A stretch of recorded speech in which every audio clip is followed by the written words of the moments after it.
మనమందరం యేసయ్య చేతిలో ఉన్నాం. జగటమట్టి కుమ్మరి చేతిలో ఉన్నట్లుగా యేసయ్య చేతిలో మనం ఉన్నాం. యేసయ్య చేయి ఎలాంటిదో తెలుసా? మనకు సమస్తాన్ని నేర్పేది. ఇది అది అని కాదు, జీవితంలో నీకు ప్రయోజనకరమైన ప్రతిదీ దేవుని హస్తం మనకు నేర్పేది. నో డౌట్ ఆయన నేర్పేవాడు.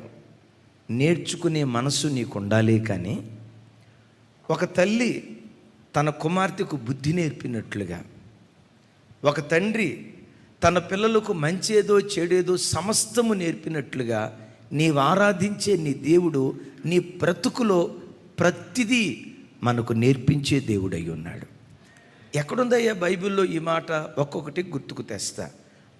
భక్తుడైనటువంటి దావీదు గారు దినవృత్తాంతాల్లో మాట్లాడుతూ తన కుమారుడైన సొలొమోనుతో ఈ రీతిగా అంటాడు.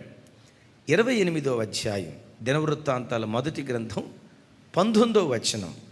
నాతో కలిసి అందరూ చెప్పండి. బాల్కనీలో ఉన్న బిడ్డలు కూడా, తమ్ముడు ఫోన్ కాదు, బైబిల్ పట్టుకోవాలా. వాక్యం చెప్పేటప్పుడు ఎవ్వరూ ఫోన్ ముట్టుకోవద్దు. దానికి మించిన శాపం భక్తి జీవితంలో మరొకటి ఉండదు. దేవుని కార్యాలు అశ్రద్ధ చేయటం అది మనకు అసలు ఎంతైనా దేవునికరం కాదు. దేవుని సన్నిధిలో ఉన్నప్పుడు ఎంత భయభక్తులతో మనం ఉంటామో అది మనకు అంత ఆశీర్వాదంగా ఉండునుగాక. ఆమేన్. రైట్. దినవృత్తాంతాల మొదటి గ్రంథం 28వ అధ్యాయం 19వ వచనం.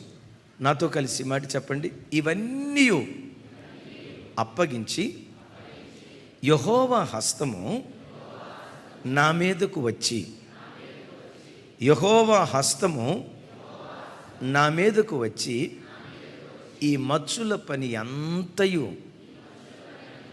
వ్రాత మూలముగా నాకు నేర్పించినని సొలొమోనుతో చెప్పెను. చప్పట్లు కొడుతూ దేవునికి స్తోత్రాలు చెప్దాం. మీరు ఎరుగుదురు, దావీదు మందిరం కట్టాలనుకున్నాడు. దేవుడు వద్దన్నాడు.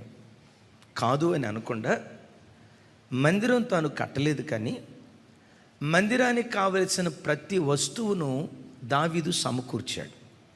బంగారానికి బంగారాన్ని, వెండికి అందుకోవాలి, వెండికి వెండిని, సమస్తాన్ని దావీదు సమకూర్చాడు.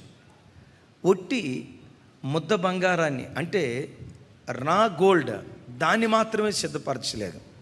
కెరూబులు ఉన్నాయి, బంగారంతో చేయబడ్డాయి. దావీదు ఆ కెరూబులను తయారు చేయించాడు. మందసు పెట్టుంది, అది బంగారంతో చేయబడింది. ఆ మందసపు పెట్టెను బంగారంతో దావీదు చేయించాడు. నా వైపు చూడండి. ధూపవేదిక ఉంది, ధూపవేదిక బంగారంతో చేయబడింది. ఆ ధూపవేదికను తాను ఇచ్చిన బంగారంతో ధూపవేదికను దావీదు చేయించాడు. అలాగే దీపవృక్షం ఉంది, అది బంగారంతోనే చేయబడింది. ఆ దీపవృక్షాన్ని దావీదు చేయించాడు. అట్ దట్ సేమ్ టైం గంగాళము, బలిపీఠం, ఇత్తడి బలిపీఠం, ఇత్తడి గంగాళం, ఇవన్నీ కూడా దావీదు సామాగ్రిని ఇవ్వటం మాత్రమే కాదు, వాటన్నిటినీ తయారు చేయించాడు. దావీదు తయారు చేయించాడు అంటే మరో రకంగా దావీదు తయారు చేశాడంటే, దావీదు కంసాల గొర్రెల కాపరా? దావీదు కంసాల గొర్రెల కాపరా? మరి గొర్రెల కాపరికి ఇవన్నీ ఎట్లా వచ్చినాయి? ఇవన్నీ ఎట్లా తెలిసినాయి? బలిపీఠాన్ని తయారు చేయించాడు. దగ్గరుండి, నాన్న ఇట్లా ఉండాలి, ఇలా చేయాలి, మొత్తం వివరాలు చక్కగా చెప్తూ వాటిని చేయించాడు. బలిపీఠం మొదలుకొని అతి పరిశుద్ధ స్థలములో ఉండే నిబంధన మందస్సు వరకు దావీదు వాటిని తయారు చేశాడు. అయ్యా దావీదు, ఎలా నువ్వు తయారు చేసావు? కుమారుడికి అర్థం కాక, నాన్న మనం గొర్రెల కాపరులం కదా, నీకు గొర్రెలుండేవి. ఎట్ దట్ సేమ్ టైం ఒకవేళ ఇప్పుడు నువ్వు రాజు అయితే, మనది రాజగోత్రం కదా, రాజగోత్రంలో ఉన్న నీకు, గొర్రెల కాపరి వంశంలో పుట్టినటువంటి నీకు ఈ కంసాలి పని నీకు ఎట్లా అప్పింది అంటాడు. దావీదు అక్కడ అంటాడు, యెహోవా హస్తము నా మీదకి వచ్చి ఇవన్నీ నాకు నేర్పింది అంటాడు. చప్పట్లు కొడితే యేసయ్యకు స్తోత్రాలు చెప్దాం. ఇవన్నీ నాకు నేర్పింది. ఇది బైబిల్లో రాయబడి ఉంది. దైవజనులు రాజశేఖరయ్య గారు మన ఆత్మీయ తండ్రి. ఏదో మనల్ని గురించి మనం గొప్పగా చెప్పుకోవటం కాదు, కానీ నేను వాక్యం వినటం ప్రారంభించింది మొదలుకొని ఆ రోజు నుండి ఈ రోజు వరకు దైవజనులు రాజశేఖరయ్య గారి ద్వారా అందించబడే మర్మయుక్తమైన వర్తమానాలు నేను ఎక్కడా వినలేదు, ఎవరి దగ్గర వినలేదు. కొన్ని సందర్భాలు అనిపిస్తుంది, తింటే గారెలే తినాలి. అరే కొంచెం గట్టిగా చెప్పండి. తింటే గారెలే తినాలి, వింటే రాజశేఖరయ్య గారి ప్రసంగమే వినాలి అన్నట్లు అనిపిస్తుంది. గమనించండి, కొంతమంది దైవ సేవకులు వర్తమానం చెప్తూ ఉంటే ఓహో నెక్స్ట్ ది పాయింట్ వస్తుంది, నెక్స్ట్ ది పాయింట్ వస్తుందని కొన్ని సందర్భాల్లో ఆత్మ సంబంధమైన లోతు కలిగిన వాళ్ళు గెస్ చేయగలుగుతారు. నేను ఇన్ని సంవత్సరాల సేవ అనుభవం ఉన్నా నెక్స్ట్ అయ్య గారు ఇది చెప్తారు అని ఈ రోజు వరకు ఏ వర్తమానం కూడా నేను గెస్ చేయలేకపోయా. అంత లోతుకు లోతు. అద్భుతం ఏంటంటే సామాన్యుడు మొదలుకొని సామంతుని వరకు అందరికీ అర్థమయ్యే శైలిలో దేవుని వాక్యం చెప్పే కృప ఆ దైవజనుడికి దేవుడిచ్చారు. రాజశేఖరయ్య గారి వాక్యం విని ఏం చెప్పాడు అయ్యగారు ఎంతసేపు అన్న ఫీలింగ్ ఎవరికీ ఉండదు. ఒకదానికొకటి చైన్ లింక్, ఆ మాట తర్వాత ఇంకొక మాట, ఇంకొక మాట తర్వాత ఇంకొక మాట, చైన్ లింక్తో ప్రతిదీ అరటిపండు ఒలిసి నోట్లో పెట్టినట్లుగా అంత అవలేరగా అర్థమయ్యేటట్లుగా మర్మయుక్తమైన సంగతులు వివరిస్తూ ఉంటారు. ఒకరోజు నేను అడిగాను, చాలామంది అయ్యగారి దగ్గరికి వచ్చి అయ్యా మీరు ఏ పుస్తకాలు రెఫరెన్స్ చేస్తారు, ఎవరి బుక్స్ చదివి ఈ వర్తమానాలు చెప్తారని అయ్యగారిని రకరకాలుగా అందరూ అడుగుతారు. నేను అడిగిన మాట ఏంటంటే, అయ్యా ఇంత లోతైన విషయాలు ఎలా మీరు చెప్పగలుగుతున్నారు, ప్రభు మీకు ఎలా నేర్పాడు అని అడిగాను. దైవజనుడు చెప్పిన మాట ఏంటో తెలుసా మైకిల్ అన్న? వాక్యం నాకు అర్థం కాక ప్రభా ఈ వాక్యాన్ని నాకు వివరించు అని దేవుని సన్నిధిలో మోకరించేవాడిని. అలా ప్రార్థనలో మోకరించేనో లేదో కలలో దేవుడు నాకు ప్రత్యక్షమై ఈ వాక్యపు అర్థం ఇది, దీనికి లింక్ అయిన మాట పలానా చోట ఉంటుంది, ఇదిగో దీన్ని ఇట్లా వివరిస్తూ చెప్పాలని పలుమార్లు కలలో దేవుడు నాకు ప్రత్యక్షమై వాక్యాన్ని వివరిస్తూ ఉండేవాడు. దేవుని సన్నిధిలో మోకరించినప్పుడు దేవుని స్వరం నాకు వినబడేది. ఈ వాక్యం వివరించి చెప్పటం మనుషుల యొద్ద నేర్చుకోలేదు, జ్ఞానుల యొద్ద నేర్చుకోలేదు, అనుభవం కలిగిన గొప్ప దైవ సేవకుల దగ్గర నేను నేర్చుకున్నాను అని చెప్పను, కానీ కొన్ని నేర్చుకున్నాను, అది వేరే సంగతి. వాటన్నిటికి మించి యెహోవా హస్తము మా మీదకొచ్చి వీటన్నిటిని మాకు నేర్పుతూ ఉండేది.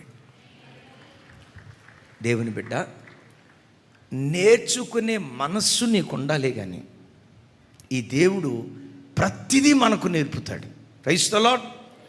ఎప్పుడు క్రైస్తవ జీవితంలో ఒక విశ్వాసి ఎలా ఉండాలంటే, నాకు అంతా తెలుసండి, నాకు తెలియాల్సింది ఏమీ లేదండి, ఆ మనస్సు ఏ వ్యక్తిలో ఉంటుందో ఆ వ్యక్తికి దేవుడు నేర్పడం.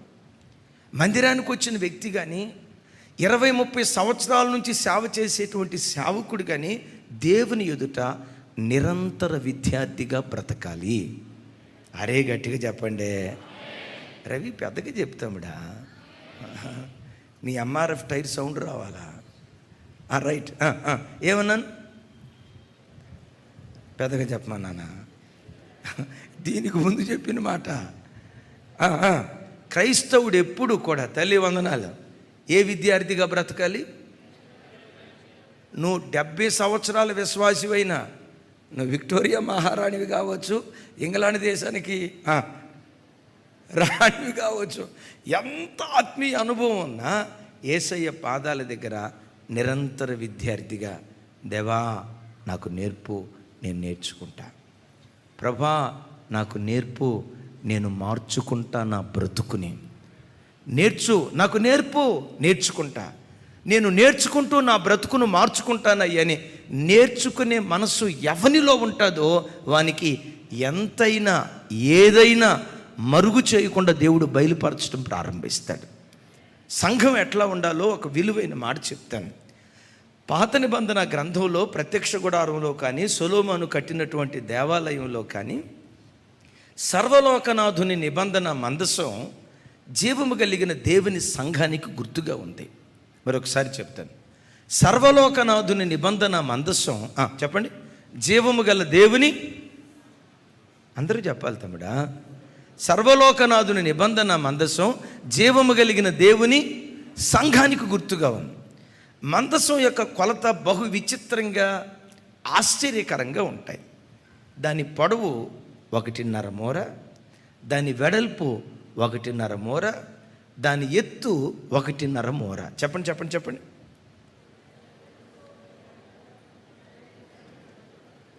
అమ్మా, బెదర్స్ ఇంట్లో మీకు భోజనం పెడుతున్నట్లేరమ్మా. అమ్మా, ఇంటికాడ గొంతులు తెచ్చుకోండి. చెప్పండి పెద్దగా. ఎంత? 1.5 మూర పొడవు, 1.5 మూర వెడల్పు, 1.5 మూర, 1.5 అర అర అర.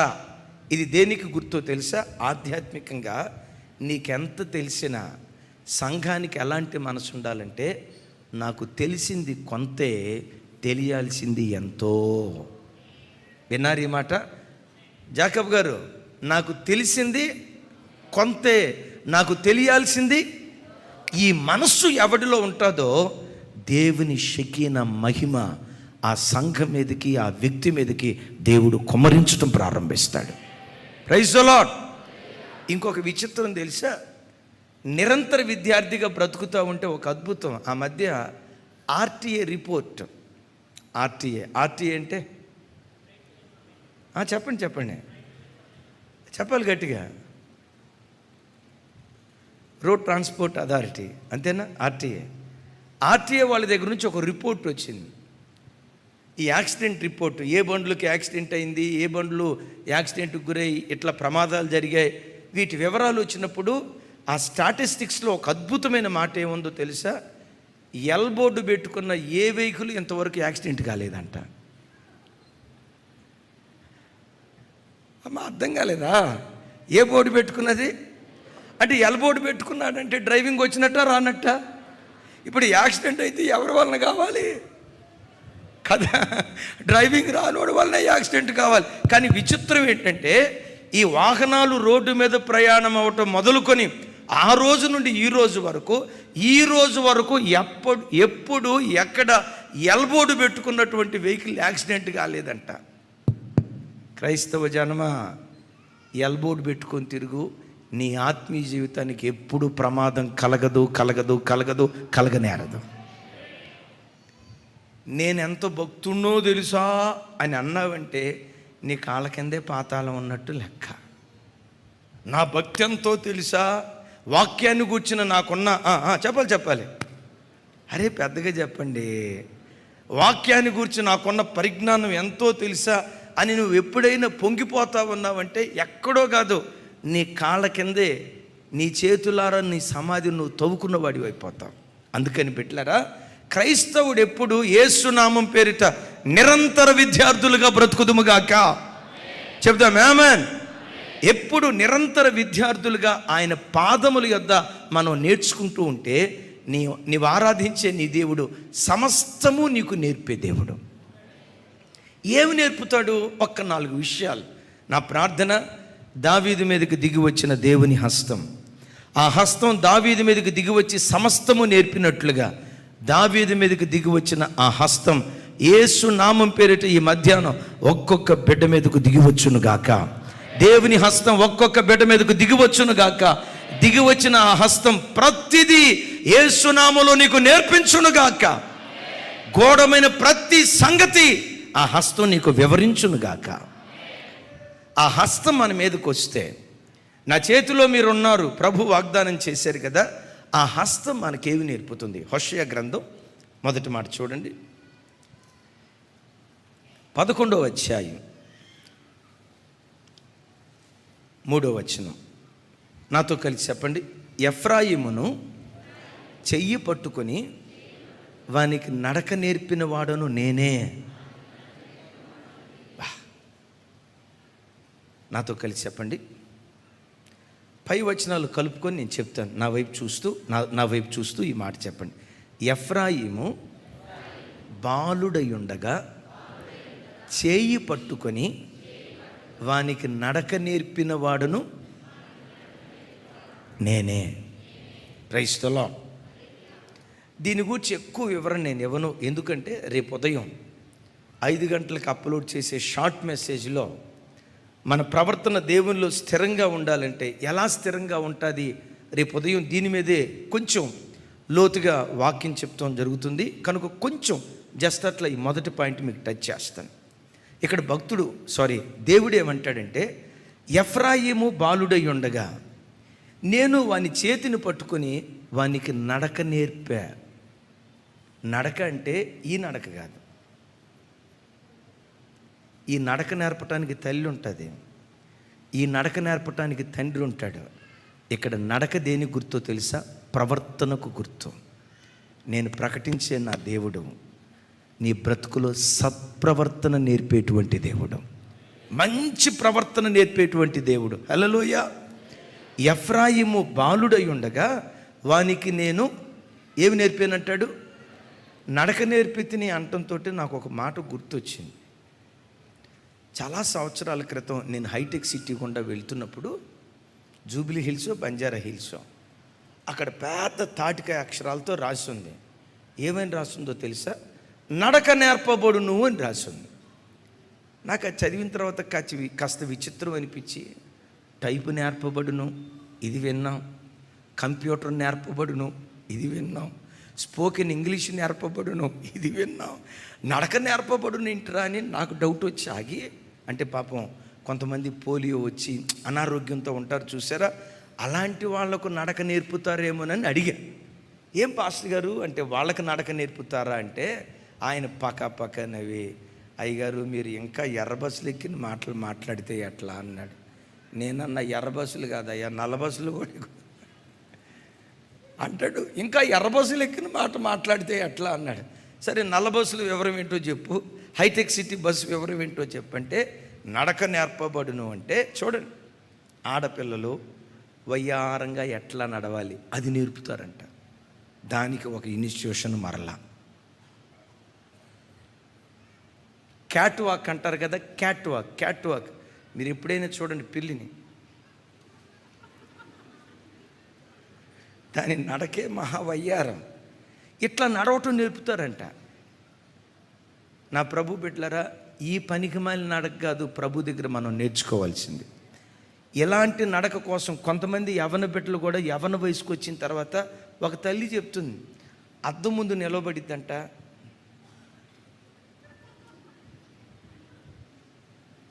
ఇట్లా నడుస్తుందంట. ఒకరోజు వాళ్ళ అమ్మేలి పెట్టమని కొట్టిందంట. ఏంటి మమ్మీ అట్లా కొట్టావంటే, ఏంటి అది అద్దం ముందు నిలబడి ఇట్లా ఎందుకు ఇట్లా అంటే అంటదంట, నీకేం తెలుసు మమ్మీ, వాట్ నాన్ సెన్స్. హైదరాబాదులో పెరిగేటప్పుడు ఆ మేనరిజం ఉండాలా, మీకులాగా ఇట్లా నడవమంటే మాకు కుదరదో. ఈ దరిద్రపు నడక కాదు. నా దేవుడు ఆయన దగ్గరకు వచ్చిన ఆయన పిల్లలకు సత్ప్రవర్తన అనే నడకను దేవుడు నేర్పుతాడు. Praise the lord. అందుకని బైబిల్లో కీర్తనల గ్రంథంలో ఒక అద్భుతమైన మాట రాసింది, ఒకని ప్రవర్తన యెహోవా వలనే స్థిరపరచబడును, వాని ప్రవర్తన చూసి ఆయన కొంచెం గట్టిగా ఆయన ఆనందించును అని రాశాను. నా ప్రభు బిడ్డలారా, లోకపరంగా నీ నడక ఎట్లా ఉంది, ఎంత అందంగా ఉంది దాన్ని పట్టించుకునే దేవుడు కాదు. ఈ దేవుడు ఎవరంటే నీ ప్రవర్తనను పట్టించుకునే దేవుడు. నీ నడక పడక ప్రవర్తన దేవుని ఎదుటి ఎలా ఉందో దాని మీద మనసు పెట్టే దేవుడు. అఫ్కోర్స్ నీ ప్రవర్తన సరిగ్గా లేకపోయి ఉండొచ్చు, అపవిత్రమైన ప్రవర్తన కలిగిన దానిగా నువ్వు ఉండొచ్చు, అపవిత్రమైన ప్రవర్తనతో జీవించేవాడివై నువ్వు ఉండుండొచ్చు. కానీ నా ప్రభు దగ్గరికి వచ్చి, దేవా పవిత్రంగా నేను నడవలేకపోతున్నాను, పవిత్రమైన నడక నాకు నేర్పవా, నీకులాగా నీతిగా బ్రతికే జీవితాన్ని నాకు నేర్పవా, నీకులాగా నిర్దోషిగా బ్రతికే జీవితాన్ని నాకు వరంగా దయచేయవా అని నీవు అడగాలే. కానీ విద్యార్థిగా దేవుని సన్నిధిలో నువ్వు బ్రతిమలాడుకోవాలే. కానీ పరిశుద్ధంగా బ్రతికే ప్రవర్తన పరిశుద్ధుడైన దేవుడు నీకు నేర్పటం ప్రారంభిస్తాడు. Praise the lord. అంటాడు, ఒకని ప్రవర్తన యెహోవా వలనే స్థిరపరచబడును. రైట్. మనం చిన్న పిల్లలుగా ఉన్నప్పుడు, పుట్టినప్పుడు మనకు వెంటనే నడక రాలేదు కదా, లేచి నిలవబట్టడానికి ప్రయత్నం చేసేవాళ్ళం. అమ్మో నాన్నో చెయ్యి అట్లా అందించి లే నాయనా నిలవబెట్టేవాళ్ళు. నిలబడినట్లుగానే నిలవబడతాం. తర్వాత ఏమైపోతాం? పడిపోతాం. పడిపోతే తల్లి రైట్ ఇందాక నిలవబెట్టా మరలా పడిపోతున్నావా అని అనదు. ఏం చేస్తా తల్లి? మరలా చెయ్యి పట్టుకొని వాడిని లేపి నిలవబెట్టడం ప్రారంభిస్తుంది. కొంచెం నిలవబట్టడం వచ్చిన తర్వాత బుడిబుడి అడుగులు వేసేటప్పుడు వాడు పడిపోతాడు. కొన్నిసార్లు పడిపోయాడని తల్లి విసిగించుకోదు, మరలా లేపి నడక నేర్పటం ప్రారంభించింది. ఆ నేర్పే పరంపరలో ఇప్పుడు మనం ఏమి నేర్చుకున్నామో తెలుసా? వేగంగా పరిగెత్తే కృపదాకా మనం వచ్చాం. నీ తల్లి ఎట్లా విసుక్కోకుండా నిన్ను లేవనెత్తి బలవంతంగా నిన్ను నిలవబెట్టి నీకెట్లా నీవు నడవటం తల్లి ఎట్లా నీకు నేర్పించిందో, నేను ప్రకటించే దేవుడు పరిశుద్ధతలో నిలవబడటం నీకు నేర్పుతాడు. ఆయన పరిశుద్ధతలో నడవటం దేవుడు నీకు నేర్పుతాడు. నడవటమే కాదు, పరిశుద్ధతలో బోల్ట్ హుస్సేన్ లాగా దూసుకుంటూ పరిగెత్తేటట్లుగా దేవుడు నీకు నేర్పటం ప్రారంభిస్తాడు. అయితే ఆయన దగ్గర నువ్వు ఎట్లుండాలో తెలుసా? బాలుడుగా ఉండాలి. Praise the lord. ఎట్లా ఉండాలి చెప్పాలి? ఎట్లా ఉండాలి? మరోసారి ఎట్లా ఉండాలి? బాలుడుగా ప్రభా నాకేమీ తెలియదు, నాకు నేర్పయ్యా. ప్రభా ఇది ఎట్లా నడిపించాలో నాకు తెలియదు, నాకు నేర్పయ్యా అని ప్రభు నువ్వు అడిగితే ప్రతిదీ ప్రభు నేర్పించడం ప్రారంభిస్తాడు. మన సంఘానికి ఒక తల్లి వస్తుంది. తన చిన్న వయసులో భర్తను కోల్పోయింది. చిన్న వయసులో 2 పిల్లలు. మేము ఆ ఇంటికి ఎప్పుడు వెళ్ళినా ఏదన్నా ఆ పేద బిడ్డకి సహాయం చేద్దామని డబ్బులు వేసుకొని వెళ్ళేవాళ్ళం. ఎప్పుడు ఆ తల్లి దగ్గరికి వెళ్ళినా ఏమనేదో తెలుసా? సమృద్ధి అయ్యగారు, మాకు ఏ కొరత లేదు అయ్యగారు. అమ్మా ఏమన్నా అప్పులు ఉన్నాయిరా? అయ్యయ్యో అప్పులేంటి అయ్యగారు, సమృద్ధి, ఇదిగో ఇంత కూడా దాచుకున్నాం. అమ్మ నీ జీతం ఎంతరా? 5,000 అన్నయ్య. 5,000 ఎట్లా సరిపోతున్నాయిరా? 5,000 దశంభాగం తీస్తారు. మరలా పేదోళ్ళు నెలకు ఒక 100 రూపాయలు పేదోళ్ళకి ఇస్తారు. అద్భుతం, ఇది ఒక రహస్యం. అన్న పేదోళ్ళకి ఎవరికైనా సహాయం చేయండి. ఆ చిన్న కష్టంలోనే అమ్మ ఇంటి అద్దె ఎట్లా, పిల్లల ఫీజు ఎట్లా?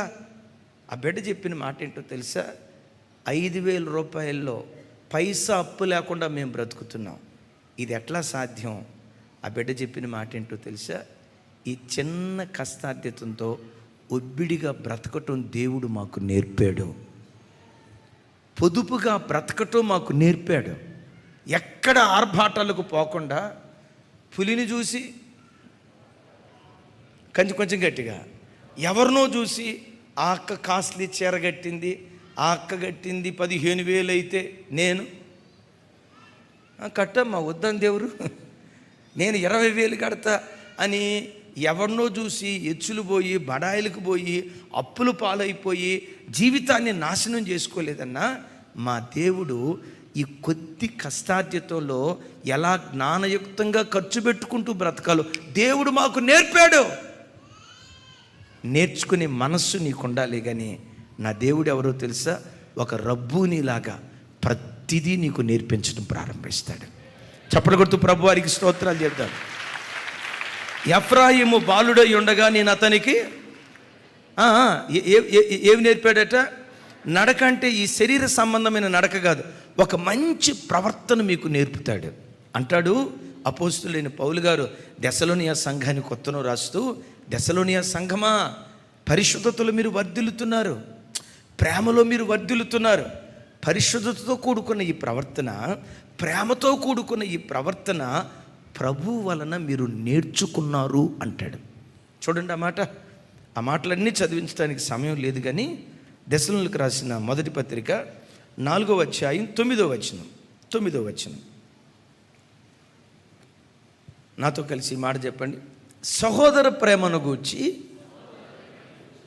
మీకు వ్రాయనక్కరలేదు, మీరు ఒకరినొకడు ప్రేమించుటకు దేవుని చేత నేర్పబడితిరి. చప్పట్లు గుర్తే సైకు స్తోత్రాలు చెప్దాం. అమ్మ, యేసయ్య ఏమి నేర్పాడట? తల్లి చెప్పాలి, ఏమి నేర్పాడట?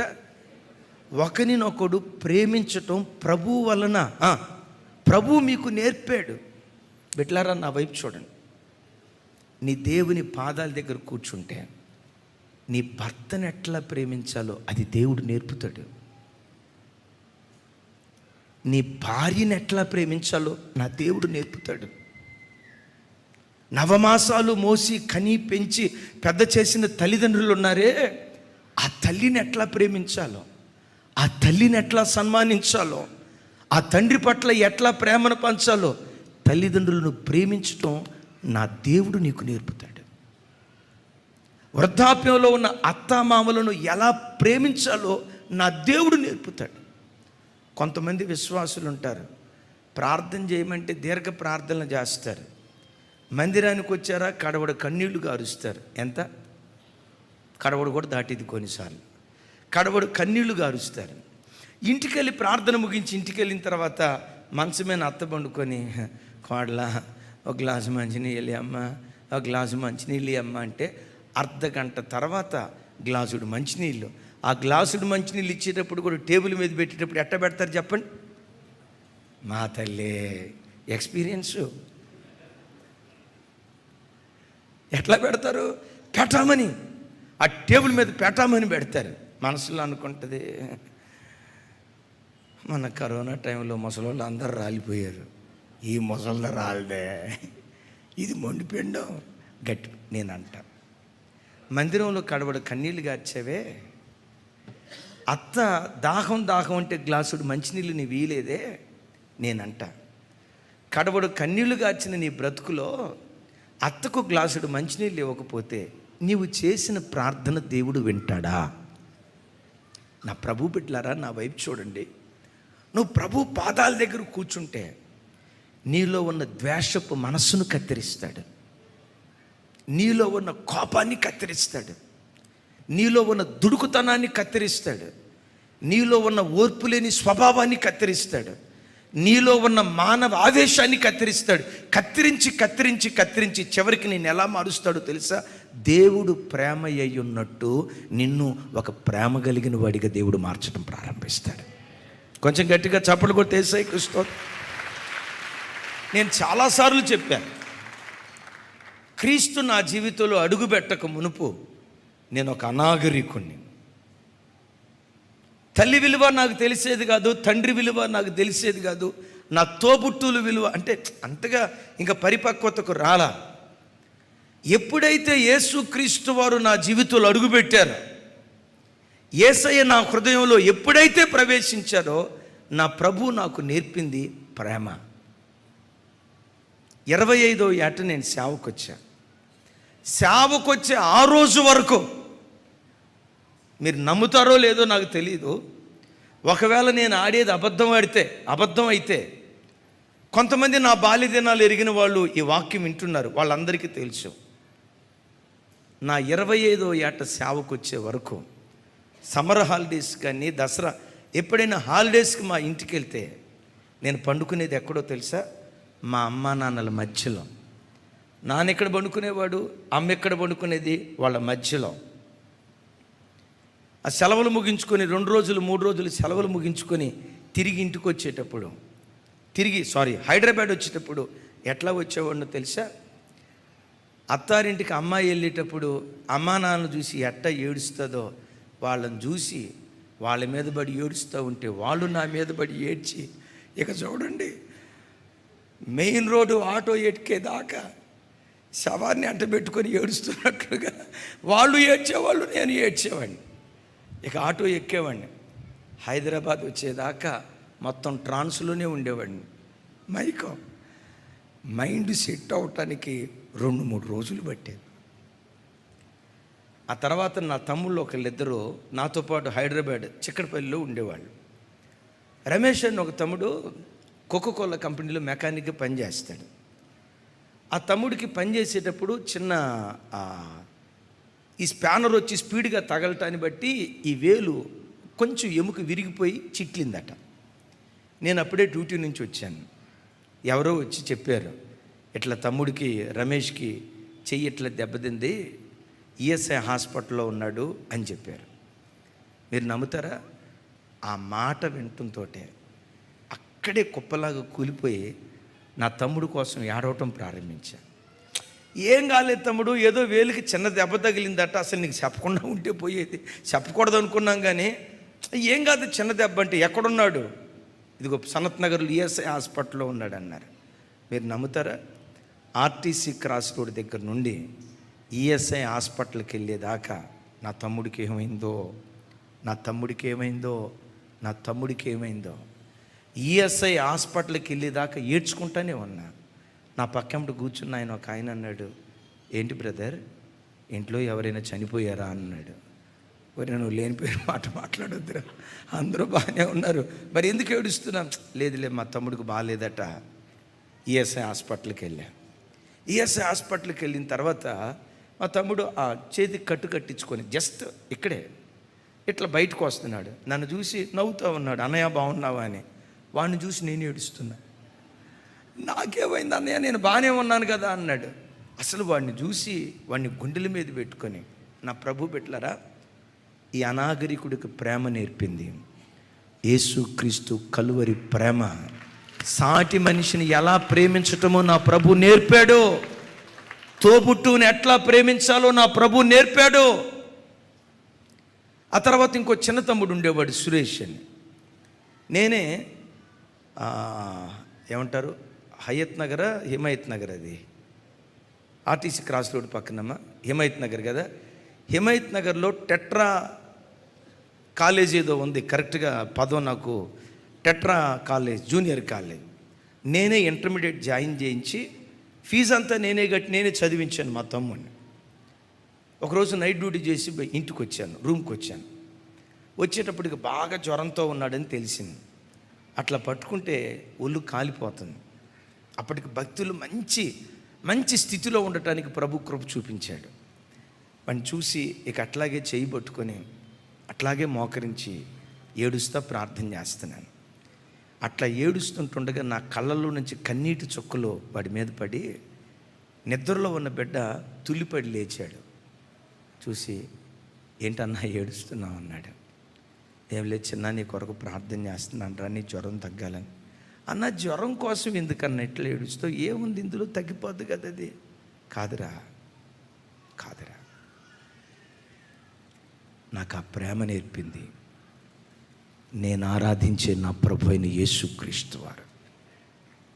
ఇప్పుడు చెప్పమంటారా, వాళ్ళ మీద ఉన్న ప్రేమ అంతా దేవుడు తన సేవకు తీసుకొచ్చిన తర్వాత ఆ ప్రేమ అంతా ఎవరి మీద పెట్టాడో తెలుసా? మీ ఒక్కొక్క కుటుంబాన్ని గుండెల్లో పెట్టుకునేటట్లుగా ఆ ప్రేమ కలిగిన హృదయాన్ని మీ పట్ల దేవుడు మా హృదయంలో కుమ్మరించాడు. ఏ కుటుంబమైనా, మీరు ఏ కుటుంబానైనా అడగండి, ఒక్కొక్క కుటుంబానికి ఒక్కొక్క ప్రత్యేకమైన స్థానం. వాళ్ళు పేదవాళ్ళ, కోటీశ్వర్ల, మాకు అప్రస్తుతం. యేసయ్య రక్తంతో కడగబడిన బిడ్డలు అంతే, సంఘానికి నడిపించబడే బిడ్డలు అంతే. సంఘంలో ఏ కుటుంబమైన అనారోగ్యంతో ఉన్నారని నాకు తెలిసిన, దైవ సేవకురాలికి తెలిసిన, ప్రభా అక్కకు బాగలేదట, ఆ అన్నకు బాగలేదట, ఆ ఇంట్లో ఆ చెల్లికి తమ్ముడికి మనస్మర్తులు ఉన్నాయట. ఈరోజు ఉదయం ఫస్ట్ సర్వీసులో ఒక తమ్ముడిని కూర్చున్న జ్ఞాపకం నా హృదయంలోకి వచ్చి, ఇక్కడే దేవుని సన్నిధిలో పిచ్చోడు ఏడ్చినట్లుగా ఏడ్చా. నా బిడ్డల్లో ఒక బిడ్డ సమస్యలో ఉన్నాడు, ఆ సంగతి నాకు తెలిసి ఇదే స్థలంలో నిలబడి ఫస్ట్ సర్వీస్లో ఏడ్చా. మా జీవితంలో మా సంఘ బిడ్డలు నవ్వితే మేము నవ్వుతాం. మా బిడ్డలు ఎవరైనా ఏడుస్తున్నారని మాకు తెలిస్తే అది మా గుండెలకు గుండె కోత. మా ఆనందం, సంతోషం ఏదైనా ఉన్నదంటే అది మా సంఘ బిడ్డలు తప్ప మరొకటి కాదని ప్రభు పేరిట నేను మనవి చేస్తున్నాను. నేనంట ఈ ప్రేమ మా హృదయంలో కలుగు చేసింది ఎవరో తెలుసా? అమ్మా నాన్నల దగ్గర నుంచి నేర్చుకున్నామని అన్నం. ఏదో మా తాతల ముత్తాతల కాలం నుంచి మా ఫ్యామిలీయే వేరండి, ఈ పనికి మాలిన మాటలు అన్నను. నాగరికత లేని నాకు నాగరికత నేర్పిన సంస్కారవంతుడు నేను ప్రకటించే ప్రభు అయిన యేసుక్రీస్తు వారు. Praise the Lord. మూర్ఖపు స్వభావం కలిగిన వాడిని, కోపిష్టోడిని, తొందరపాటుతనం కలిగిన వాడిని, దుడుకుతనం కలిగిన వాడిని, సాటి మనిషిని ప్రేమించలేని ఆ మూర్ఖపు మనసు కలిగిన వ్యక్తిలో ఆ మూర్ఖత్వాన్ని దేవుడు తొలగించి, మా అమ్మ, మా నాన్న, నాకు జన్మనిచ్చిన మా నాన్న, నా ఎంగిలి పాలు తాగి పెరిగిన నా చెల్లి, నా అక్క, యేసుక్రీస్తు రక్తంతో కడగబడిన దేవుని బిడ్డల సముదాయం, నా పిల్లలు, దేవుడు నాకు ఇచ్చిన నా ప్రజలు, నా ప్రభు బిడ్డలరా, పరిశుద్ధ గ్రంథమైన బైబిల్లో రాయబడిన మాట, ఏలయనగా ప్రేమ దేవుని మూలంగా పుడుతుంది అంటాడు. చప్పట్లు కొడుతూ స్తోత్రాలు చెప్పు. ప్రేమ నేర్పేది ఎవరు? కొంచెం గట్టిగానండి, సౌండ్ పెంచాలి. ప్రేమ నేర్పేది ఎవరు? ఒక వ్యక్తి గుండెల్లో ప్రేమను పుట్టించేది ఎవరు? హృదయాన్ని ప్రేమతో నింపేది ఎవరు? చెప్పాలి. తమ్ముళ్ళారా వినండి, నీ భార్య హృదయంలో నీ పట్ల ప్రేమ పుట్టించేది నక్లెస్ కాదు, నక్లెస్ రోడ్డు కాదు. తమ్ముడా, ఇప్పుడు అబ్బా మా ఆవిడికి నక్లెస్ కొనిస్తే అబ్బా నన్ను గుండెల్లో పెట్టుకుంటుంది అని అనుకొని నక్లెస్ కొనిచ్చి నక్లెస్ రోడ్డుకు తీసుకొచ్చావనుకో, 3 రోజులు ప్రేమ ఉంటుంది, ఆ తర్వాత నిన్ను నక్కం చేసి వదిలిపెట్టిద్ది. లేకపోతే నిన్ను నక్కలాగా తరవననే జరుగుతుంది. నేనంట, నీ భార్య హృదయంలో నీ పట్ల ప్రేమ పుట్టించేది నక్లెస్ రోడ్డు కాదు తమ్ముడు షడ్రక్, నక్లెస్ రోడ్డు కాదు, నక్లెస్ కాదు. ఆ బిడ్డ గుండెల్లో ప్రేమ పుట్టించేది నేను ప్రకటించే నా ప్రభు అయిన యేసుక్రీస్తు వారు. తల్లులారా వినండి, కొంతమంది ఆడోళ్ళు, కొంతమంది తల్లులు లోకపు ఫ్యాషన్లను చూసి నా భర్త నన్ను అంత ఎక్కువ ప్రేమించట్లేదంటే, నేను అంత డెకరేటివ్గా కనపట్లేదు, అందుకని నా భర్త నన్ను చూడటంతో అబ్బా నా భర్తకు ఏమంటారమ్మా, మీకు అర్థమైంది కదా నేను చెప్పబోయేది. నా పట్ల ప్రేమ పుట్టుకు రావాలంటే నేను బాగా ఫేషియల్ చేయించుకొని, ఐబ్రోస్ కట్ చేసుకొని, నీట్గా అందంగా తయారైతే నా భర్తకు అట్లాగే ప్రేమ పుట్టుకొస్తుంది అని కొంతమంది అమాయకపు తల్లులు ఎట్లా ప్రేమ పుట్టుకొస్తుందని చెప్పి రకరకాల మార్గం గుండా వెళ్తారు. నేనంట, అందం ద్వారా పుట్టే ప్రేమ సంవత్సరం ఉంటుంది, గుణం ద్వారా పుట్టే ప్రేమ జీవితాంతం ఉండటానికి దేవుడు కృప చూపిస్తాడు. Praise the lord. మరోసారి చెప్దాం, ప్రైజ్ ది లార్డ్. ఏమన్నాను? అందం ద్వారా పుట్టే ప్రేమ సంవత్సరమే ఉంటుంది, గుణం ద్వారా పుట్టే ప్రేమ అరే సౌండ్ పెంచండి. ఒకవేళ మీ పిల్లలు మీ మాట వింటలేదా, మోకరించండి. ప్రేమ పుట్టించే ప్రేమనాథుడవు నీవు కదా, హృదయనాథుడవు నీవు కదా. ఎందుకో నా పిల్లలు నన్ను అర్థం చేసుకోవట్లేదయ్యా, నా పిల్లలే నా బ్రతుకులో నాకు ప్రధాన శత్రువులు అయిపోయారు, నన్ను శత్రువుగా చూస్తూ ఉన్నారు. ప్రభా, నా పిల్లల గుండెల్లో నా పట్ల ప్రేమను పుట్టించాయని ఆయన సన్నిధిలో నువ్వు అడగాలే. కానీ ఈ దేవుడు ఏం చేస్తాడో తెలుసా? ఆ రాతి హృదయాలను కరిగించి మాంసపు హృదయంగా మార్చి ఆ కాఠిన్య హృదయాన్ని కరుణను పంచే హృదయాలుగా దేవుడు మారుస్తాడు. చప్పట్లు కొడితే యేసయ్యకు స్తోత్రాలు చెప్తారు. ఒకటి విను, ఆయన ఏదైనా నీ బ్రతుకులో చేయగలుగుతాడు. హల్లెలూయా. ఏమైనా చేయగలడా? ఏవైనా చేయగలడా. చంపాలని వెతికే వ్యక్తుల్ని, ప్రాణం తీయాలని ప్రయత్నం చేసే వ్యక్తుల్ని నీ కొరకు ప్రాణం పెట్టే వ్యక్తులుగా మార్చగలిగిన శక్తిమంతుడైన దేవుడు ఆయన. కొంచెం గట్టిగా చెప్పండి. ఏం చెప్పాను? మా అమ్మే, నువ్వు చాలు తల్లే నాకు. రైట్, నా వైపు చూడండి. ఎవడైనా నీ ప్రాణం తీయాలని వెతుకుతూ ఉంటే వాడి గుండెల్లోనే నీ కొరకు ప్రాణం పెట్టే స్థాయికి దేవుడు లేవనెత్తగలడు. ఎవడు కత్తి పట్టుకొని తిరిగాడో వాడే నీకు కరుణ పంచేటట్లుగా దేవుడు మార్చగలడు. బైబిల్లో ఒక మాట చెప్పండి అయ్యా అని అంటారా? ఒక మాట చెప్తా. మొన్ననే ఉప్పల్ సర్వీస్లో, ఈవినింగ్ సర్వీస్లో చెప్పాను. ఇజ్రాయేలీల మగపిల్లలను చంపాలి అని చెప్పి ఫరో సింహాసనం దగ్గర నుంచి మరణ శాసనం జారీ అయింది. మగపిల్లడు పుట్టాడా పురిట్లోనే చంపేస్తూ ఉన్నారు. మోషే చంపబడకుండా తల్లి 3 నెలలు దాచింది. దాచలేక ఆ బిడ్డను నైలు నదిలో వదిలేసింది. ఆ పెట్టె చూడండి విచిత్రం, ఈదుకుంటూ వెళ్ళి ఎక్కడికి వెళ్ళింది అయ్యి అంటే ఫరో కుమార్తె ఎక్కడుంటుందో అక్కడికి వెళ్ళింది. నా ప్రభు బిడ్డలారా, ఆ పెట్టె తీసి చూడటంతో మోషే కనపడ్డాడు. ఫరో కుమార్తెకు అతడు హెబ్రీయుడు అన్న సంగతి తెలుసా తెలీదా? చెప్పాలి. హెబ్రీయుడు అన్న సంగతి తెలుసా తెలీదా? ఎస్, ఇట్టే చూడటంతో పసిగట్టవచ్చు. కారణం ఏంటంటే ఐగుప్తీయులు నల్లగా ఉంటారు, హెబ్రీయులు అరే చెప్పాలమ్మా, అందం అంతా వాళ్ళ సొంతం అండి. యోసేపు సుందరుడు, ఏమండి చెప్పాలి. మోషే సుందరుడు. అక్కడ దాకెందుకు, మనం ఆరాధించే మన ఆరాధ్య దైవం యేసుక్రీస్తు వారు ఉన్నారు కదా, 10,000 మంది పురుషులలో అతి కాంక్షణీయుడైన దేవుడు. Praise the lord. అందం అంటే వాళ్ళది. జాకబన్న మనం అనవసరంగా అద్దంలో చూసుకుంటా, నేను బాగున్నా కదా, ఏదో మన తృప్తి మంది. రమేష్ అన్న మరి అనుకోపోతే అట్ట. అందం అంటే వాళ్ళది. Right, praise the lord. అరే గట్టిగా చెప్పండి హల్లెలూయా. ఇప్పుడు ఈ బిడ్డను చూడటంతో హెబ్రీయుడు ఇట్టే గుర్తుపట్టేసింది. మరి గుర్తుపట్టేసినప్పుడు చంపలా? ఏముందో తెలుసా, చెలికత్తెలతో ఈ బిడ్డను నేను పెంచుకుంటానంది. అరే మనం చంపాలని ప్రయత్నం చేస్తా ఉన్నాం. బైబిల్లో రాయబడిన మాట ఏంటో తెలుసా, నీకు విరోధంగా లేచిన రాజులు నీ పాదధూళి నాకేటట్లుగా నేను చేస్తా, రాజులు రాణులు నేను పోషించే దాదులుగా మారుస్తా అన్నాడు కదా. అసలు అన్నిటికంటే దావీదు భక్తుడు రాసిన కీర్తన ఒకటి ఉంది కదా, శత్రువు ఎదుట నీకు భోజనాన్ని. సరే ఆవిడ చంపకపోయింది, ఇంటికి తీసుకెళ్ళింది. తన తండ్రి ఫరో చూశాడు, ఎవరి అబ్బాయి, ఎవరేముంది నాన్న, హెబ్రీయుడు ఇంటికి తీసుకొస్తావా, నేను ఇచ్చిన శాసనం ఏంటి, హెబ్రీ పురుషులందరినీ చంపాలని కదా, చంపేస్తాను అని ఫరో కూడా అనలా. ఈ బిడ్డను చూడటంతో ఫరో కూడా ఏమన్నాడు తెలుసా, ఈ అబ్బాయిని మనం పెంచుకుంటే బాగుంటుంది కదా. ఫరో నువ్వు పెంచుకోవటం ఏంటి, చంపాలని ప్రయత్నం చేసి ఇతని ప్రాణం తీయాలనే కదా నువ్వు ప్రయత్నం చేసింది. నిజమేగా అన్నయ్య, ఈ బిడ్డను చూడటంతో ప్రాణం తీయాలనిపించట్లా, ఈ బిడ్డ కొరకు ప్రాణం పెట్టాలనిపిస్తుంది.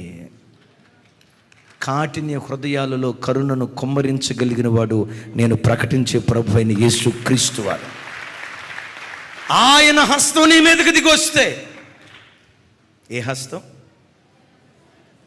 ప్రతిదీ చెప్పండి ప్రతిదీ నేర్పుతాడు. ఇంకొక మాట చెప్పి వచ్చే వారం అయ్యగారు వస్తారు అనుకుంటా, మరొకసారి నేను చెప్తాను. హల్లెలూయా. మరొక మాట దావీదు భక్తుడు అంటాడు, 144వ కీర్తన, 144వ కీర్తన మొదటి చరణం.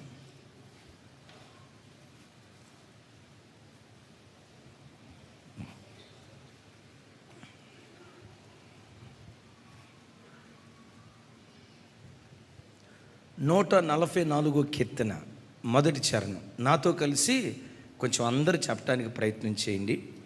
నాకు ఆశ్రయదుర్గమగు యెహోవా సన్నుతించబడునుగాక, ఆయన నా చేతులకు యుద్ధమును నా వ్రాళ్లకు పోరాటము నేర్పువాడై ఉన్నాడు. ఆయన నా కృపానిధి, నా కోట, నా దుర్గము, నన్ను తప్పించువాడు, నా కేడము, నేను ఆశ్రయించువాడు, ఆయన జనములను నాకు లోపరుచువాడై ఉన్నాడు. చూడండి, నా వైపు చూడండి. దావీదు భక్తుడు ఈ స్థలంలో మాట్లాడతాడు, నేను ఆరాధించే నా దేవుడు నా చేతులకు యుద్ధాన్ని, నా వ్రాళ్లకు పోరాటాన్ని నేర్పువాడై ఉన్నాడు మాట్లాడుతున్నాడు. వాక్యం వింటున్న బిడ్డలారా, నీవు ఆరాధించే దేవుడు నేర్పే దేవుడు, పోరాటం నేర్పే దేవుడు.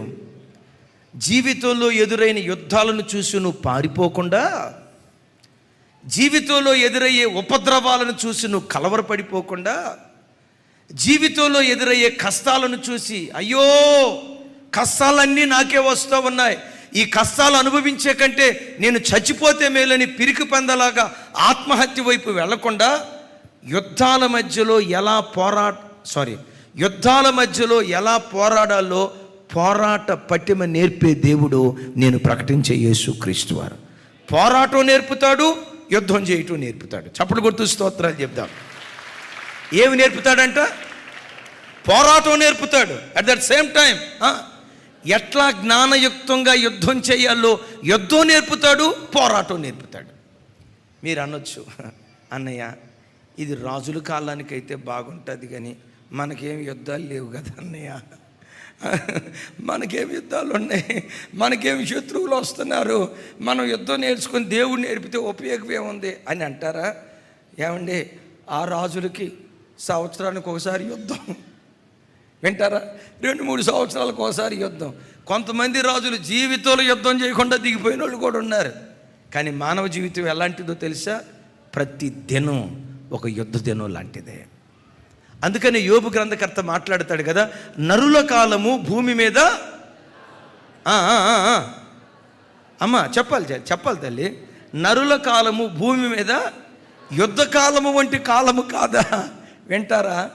ఈ భూమి మీద బ్రతికిన కాలం అంతా మనుషునికి యుద్ధ కాలం. నీ దేవుడు ఎవరో తెలుసా? యుద్ధాలు రాకుండా ఆపడో, ఆ యుద్ధాల మధ్యలో ఎలా పోరాడాలో పోరాట పటిమ నేర్పుతాడు. గట్టిగా చప్పట్లు కొడుతూ స్తోత్రాలు చెప్దాం. అనారోగ్యాలు రాకుండా దేవుడు ఆపడు, అనారోగ్యాల మధ్యలో ఆరోగ్యవంతుడిగా ఎలా బ్రతకాలో దేవుడు నేర్పుతాడు. ఏమన్నాను?